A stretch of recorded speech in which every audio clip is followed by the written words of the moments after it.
Assalamualaikum, hai anak-anak, gimana nih kabarnya? Nggak kerasa udah 1 minggu lagi ya, ketemu lagi sama ibu di pelajaran komputer ya. Oke, minggu ini kita masih membahas tentang icon-icon apa saja yang ada di Microsoft Word. Minggu ini kita akan belajar bagaimana mengatur paragraf. Jadi, paragraf adalah suatu bagian dari karangan di mana penulisnya harus dimulai dengan baris baru. Jadi, penting banget menentukan paragrafnya ada di mana ya. Oke, next. Kalau misalnya kalian mau buat paragraf itu harus di baris baru ya.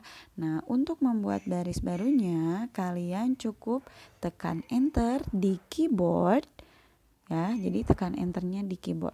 Jadi enter di keyboard itu fungsinya untuk membuat baris baru. Jadi kursornya ada di bawah ya.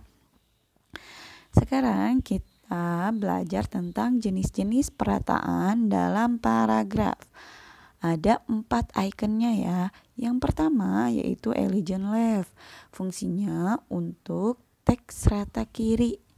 Nah, jadi teksnya berawalnya semuanya dari kiri ya. Yang kedua ada yang namanya Elegant Center. Nah, Elegant Center di sini fungsinya untuk teks ke tengah-tengah ya. Nah, biasanya untuk teks di tengah-tengah ini seperti judul. Jadi dia mulainya ada di tengah-tengah seperti ini ya.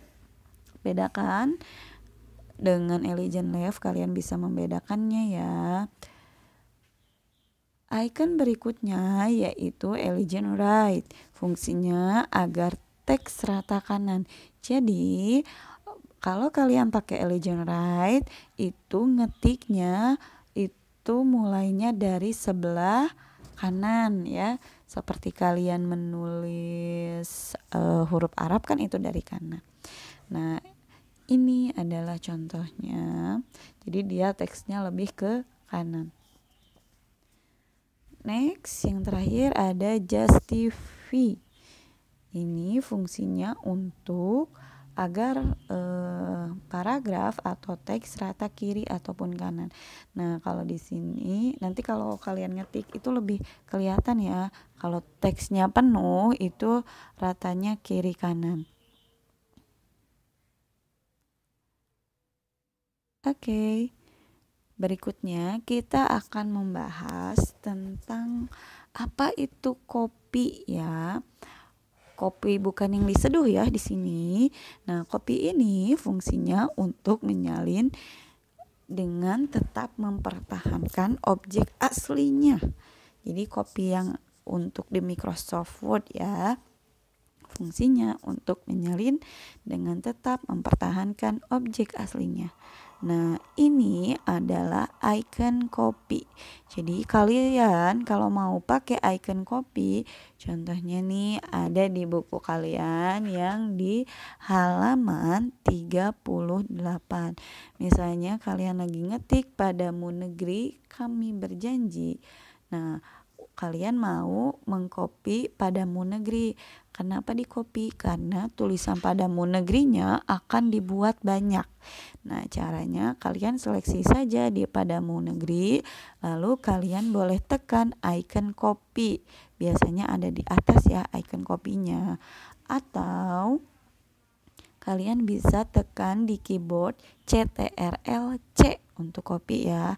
Tapi jangan lupa diseleksi dulu atau diblok dulu kata-katanya ya. Next, ada yang namanya juga cut. Cut itu fungsinya untuk menyalin tanpa meninggalkan objek aslinya ya.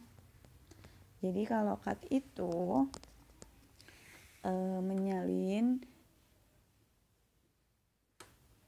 tanpa meninggalkan objek aslinya ya.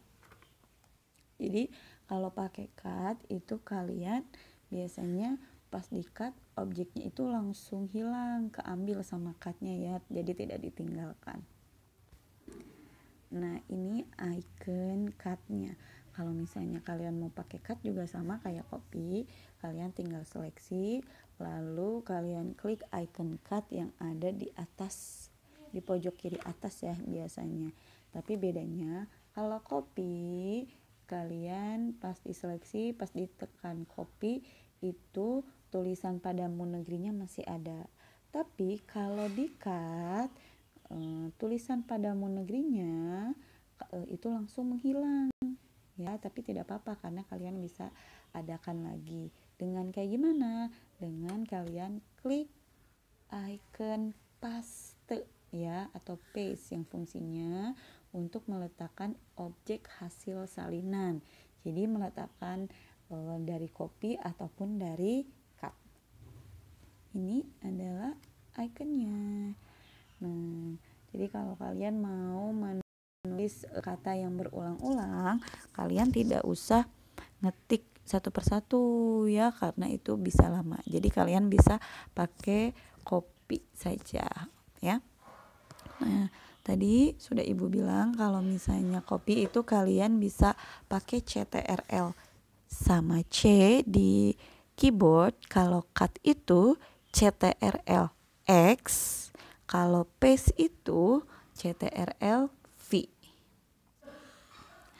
Nah, tugas hari ini kalian tolong kerjakan halaman 45 sampai 46, bagian 1 dan bagian 2 ya. Ingat, halaman 45 sampai 46, bagian 1 dan bagian 2. Terima kasih atas perhatiannya. Kalau misalnya ada yang kurang jelas boleh ditanyakan ya. Wassalamualaikum warahmatullahi wabarakatuh.